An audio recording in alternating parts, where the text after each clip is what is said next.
Salutare, youtubere, sunt Vasilică, alături de prietenii mei, Paul și nou prieten Călin.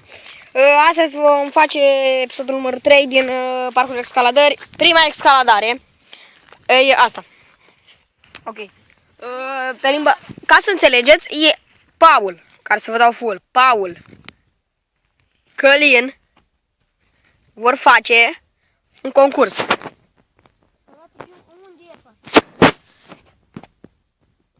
Așa, ca să înțelegeți, nu pe acolo, Călin. Nu pe acolo.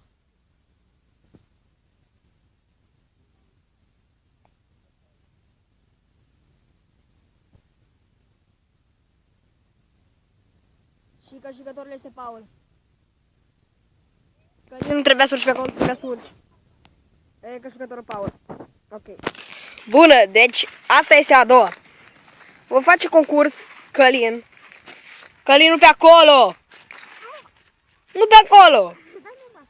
Ei, Paul va câștiga iar așa și el o să fie pe YouTube, el o să fie câștigătorul. Scuzați-mă. Așa. Și câștigătorul este Paul Crețu. Și Crețu Călin, na, number 3. Bună, deci number 3 este escaladarea aceasta. Bă, e grea. Paul aproape a urcat-o.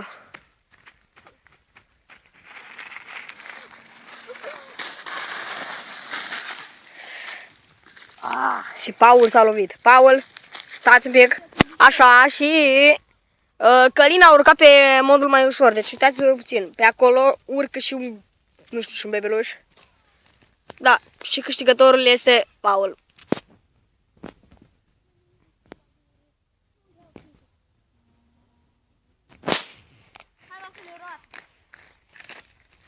Ok.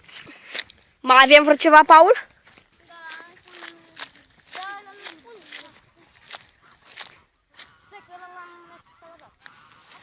Nu tu!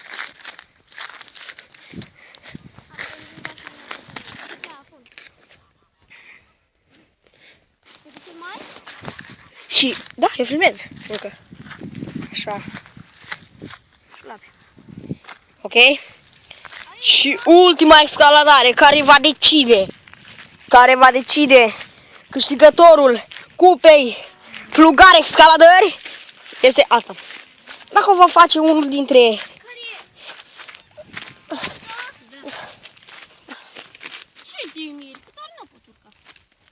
Dacă o va face unul dintre ei, va câștiga cupa Plugare.